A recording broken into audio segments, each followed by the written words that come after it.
Judicial law classes में आपका स्वागत है। आपका जो 9th एग्जाम है उसके रिगार्डिंग ये आपकी सेकंड वीडियो है एलएलबी सेकंड ईयर वालों का। उसमें आप डिस्कस करेंगे सेकंड क्वेश्चन, एक अधिवक्ता के न्यायालय पक्षकारों साथ ही अधिवक्ताओं तथा जनता के प्रति कर्तव्य क्या है उनका हम यहाँ पर उल्लेख करेंगे। उससे पहले मेरी रिक्वेस्ट है, अगर आपने चैनल को सब्सक्राइब नहीं कर रखा है तो इसे सब्सक्राइब जरूर कर दें। चलिए, इसमें सबसे पहले हम एक केस से स्टार्ट करते हैं। ये केस है आपका doctor Haniraj L Chulani versus bar council of Maharashtra. इस केस में सबसे पहले कुछ मुख्य बातें प्रतिपादित की गई थी एक अधिवक्ता को लेकर। तो ये कहा गया था कि विधि व्यवसाय एक पवित्र व्यवसाय होता है, साथ ही विधि व्यवसाय के संदर्भ में इसमें समर्पण का भाव होना चाहिए। प्रत्येक अधिवक्ता के अंतर्गत समर्पण का भाव देखने को मिलना चाहिए। अगला यह है कि पक्षकारों को इसमें उद्देश्य जो होना चाहिए, अधिवक्ताओं का मुख्य उद्देश्य पक्षकारों को न्याय दिलाने का होना चाहिए। और दूसरी बात यह, पक्षकारों को ये अच्छे से सुने, उनके तथ्यों को समझें और उनकी स्थिति को समझ में रख करके उस मुख्य वाद में अपने कार्यों को अग्रसर करना चाहिए। अगला इसमें यह है, वही है कि मजबूती से इनका पक्षकारों का पक्ष रखना चाहिए एक अधिवक्ता को। तो ये इसमें कुछ मुख्य बातें हैं विधि व्यवसाय के अंतर्गत। अब इन सब को संभव बनाने के लिए अधिवक्ताओं के कुछ कर्तव्य भी दिए गए हैं।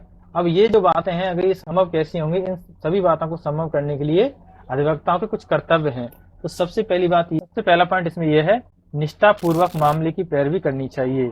यानी एक अधिवक्ता का ये कर्तव्य है कि अगर पक्षकारों ने इसको चुना है तो पक्षकारों के जो भी मामले हैं उसको निष्ठा पूर्वक तरीके से उसकी पैरवी उसको करनी चाहिए। हर मुद्दे को मजबूती से उसे रखना चाहिए और किसी भी प्रकार की लापरवाही उसे बरतनी नहीं चाहिए। अगला पॉइंट इसमें यह है, पक्षकारों की ओर से उपस्थिति, यानी उसे पक्षकारों की ओर से उपस्थिति देना अनिवार्य रहता है। और कभी कभी अगर वो पक्षकारों की ओर से उपस्थिति नहीं दे पाता है निश्चित तिथि को, तो उसे एक अवकाश के थ्रू इस बात से न्यायालय को अवगत कराना चाहिए और अपने विशेष कारण का उल्लेख करना आवश्यक है, ताकि उस विशेष वाद में जो वातावरण है न्यायालय के संदर्भ में वो पॉजिटिव बना रहे। तो पक्षकारों की ओर से समय समय पर उसे उपस्थिति देनी चाहिए। अगला यह है, अनावश्यक शुल्क ना लेना। यानी कर्तव्य में से एक ये है कि पक्षकारों से एक अधिवक्ता को अनावश्यक शुल्क नहीं लेना चाहिए। जो वैध रूप से जितनी पारिश्रमिक उसका बनता है उस पारिश्रमिक के हिसाब से उसे शुल्क लेना चाहिए। फोर्थ ये है, पक्षकारों की राशि का दुर्विनियोग नहीं ना करना चाहिए। दुर्विनियोग का यहाँ पर आशय यह है कि पक्षकारों की जो भी राशि होती है, यानी चाहे तो वो न्यायालय में उन्हें जमा करानी हो और चाहे न्यायालय एक किसी विशेष वाद के बाद में निर्णय के बाद में न्यायालय द्वारा पक्षकारी क्षतिपूर्ति के रूप में मिले, तो इस प्रकार की जो राशि होती है तो उस राशि को अपने निजी खर्चे के लिए ना तो उसे वो रोक कर रख सकता है और ना ही किसी अन्य कार्य में उपयोग में ले सकता है। तो इस प्रकार की संक्रियाएं या इस प्रकार के कार्य एक अधिवक्ता के नहीं होने चाहिए। तो कर्तव्य में से एक है कि राशि का दुर्विनियोग नहीं करना चाहिए एक अधिवक्ता को। जबकि फिफ्थ पॉइंट है अपना इसमें कि पक्षकारों की संपत्ति से समव्यवहार नहीं करना चाहिए। यानी एक अधिवक्ता का यह कर्तव्य है कि पक्षकारों की संपत्ति जो भी विवाद के संदर्भ में है उस संपत्ति को ना तो वो विक्रय कर सकता है, ना ही किसी को बिचवा सकता है या खरीद सकता है, और ना ही इसको बंधक के रूप में ऋण दे सकता है या दे सकता है। इस प्रकार से उसका समव्यवहार नहीं करना चाहिए पक्षकारों की संपत्ति से, ये उसका कर्तव्य है। अगला पॉइंट ये है, अन्य व्यवसाय ना करे। यानी ये उसका कर्तव्य है कि एक अधिवक्ता जब वो वकालत करता है इस न्यायालय के संदर्भ में एक वकील के अधिवक्ता के रूप में जब समव्यवहार करता है, इस पेशे को अपना लेता है, उस पेशे के बाद किसी अन्य व्यवसाय में वो व्यवसाय नहीं करना चाहिए, अन्य व्यवसाय ना करे। ठीक है। 7 पॉइंट इसमें, मिथ्या या कूट रचना ना करे। यानी उस विशेष मामले या विवाद के संबंध में ये अधिवक्ता कर्तव्य है ना ही तो कोई झूठ मूठ की कहानी बनाए या कोई कूट रचना ना करे, या एक गलत साक्ष्य या गलत जो आपके जो भी साक्ष्यों के संबंध में लोग प्रस्तुत होते हैं, ठीक है, उनको प्रस्तुत ना करे। अगला ये है, निर्धारित पोशाक में रहना। यानी अधिवक्ता का यह कर्तव्य है कि जो भी निर्धारित पोशाक बताई गई है न्यायालय द्वारा, ठीक है, या परिषद द्वारा, उस पर निर्धारित पोशाक में उससे समय समय पर रहना चाहिए जब भी वो न्यायालय में पैरवी करने के लिए आता है।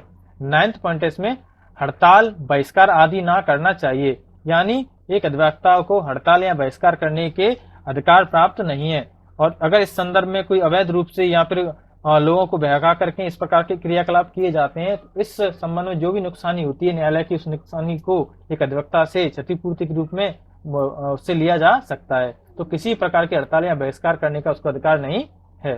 10th पॉइंट है, बार एवं बेंच में मधुर संबंध बनाए रखने की उसकी कर्तव्य होने चाहिए, यानी उसका ऐसा व्यवहार होना चाहिए कि बार एवं बेंच में उसकी कृत्य ऐसी होनी चाहिए कि मधुर संबंध बन के रहे। आपसी जो सौहार्द है, वैश्वासिक चीज है, यानी वैश्वासिक कर्तव्य एक दूसरे का सभी के साथ में बार एवं बेंच के साथ बना रहना चाहिए, ये कर्तव्य में से एक है। 11th पॉइंट अपना, विपक्ष के साथ दुर्विसंधि ना करे, यानी पक्षकारों के संदर्भ में किसी भी जो विपक्ष या उसका वकील है या विपक्ष है उसके साथ में किसी प्रकार की दुर्विसंधि नहीं करनी चाहिए, यानी वो ऐसा नहीं होनी चाहिए कि किसी विशेष पक्ष से पैसा ले ले और उससे बोल दे कि मैं आपके केस हार जाऊंगा इस संबंध में, या फिर सूचनाओं को लीक करना, इस प्रकार की दुर्विसंधि उसमें नहीं होनी चाहिए।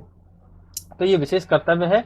अगला पॉइंट है इसमें, पक्षकारों का गलत राय नहीं है, सॉरी, पक्षकारों को एक अधिवक्ता को पक्षकार जो होता है उसको गलत राय प्रस्तुत नहीं करनी चाहिए, किसी प्रकार के गलत तत्व नहीं देने चाहिए। अगर उसको ज्ञान नहीं है तो उस संदर्भ में पूरी जानकारी लेकर के सही राय उसको दे, गलत राय उसको नहीं देना चाहिए, मुख्य कर्तव्य है कर्तव्यों में। अगला यह है कि न्यायालय की गरिमा बनाए रखने का कर्तव्य भी एक अधिवक्ता का होता है, यानी न्यायालय की जो भी उचित गरिमा है उसको वो भंग ना करे, यानी न्यायालय में इस प्रकार का व्यवहार ना करे, उत्तेजित ना हो, क्रोधित तरीके से बात ना करे, या फिर एक जो मर्यादा होती है न्यायाधीशों के उनका सम्मान करे, समय समय पर अपने क्रियाकलाप या कार्यों को संपादित करे, एक भाषा बनाकर रखे, और अन्य रूप में हम देख सकते हैं कि अवैध लेन देन ना करे, ठीक है, ऐसे संबंध ना बनाए लोगों से जो न्यायालय के नियमों के विरुद्ध हों। तो इस प्रकार से एक न्यायालय की गरिमा को भी बनाकर रखे जाने का कर्तव्य एक अधिवक्ता का होता है।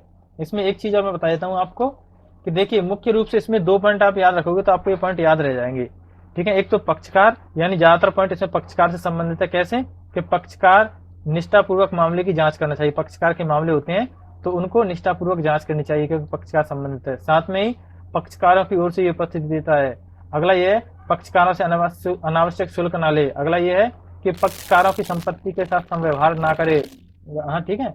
और इसके साथ में अगला यह है कि पक्षकारों को गलत राय ना दे। तो पक्षकारों के जरिए हम कई पॉइंटों को याद रख सकते हैं। और अगला यह है कि न्यायालय, ठीक है, तो न्यायालय की उप पॉइंट बन सकते हैं कैसे कि न्यायालय में मिथ्या कथन या कूट रचना ना करे। अगला यह है न्यायालय की निर्धारित जो पोशाक है उसको पहनकर रखे समय समय पर। अगला पॉइंट यह है कि न्यायालय की गरिमा को बनाए रखे। तो ये कुछ मेन पॉइंट्स हो सकते हैं जिनके थ्रू इनके उप पॉइंट बन सकते हैं, ठीक है। तो ये थी आज की वीडियो, आशा करता हूँ आपको ये सेशन सही लगा हो, ठीक है। चैनल को सब्सक्राइब जरूर कर दिया करें, वीडियो को शेयर जरूर करें। Thank you.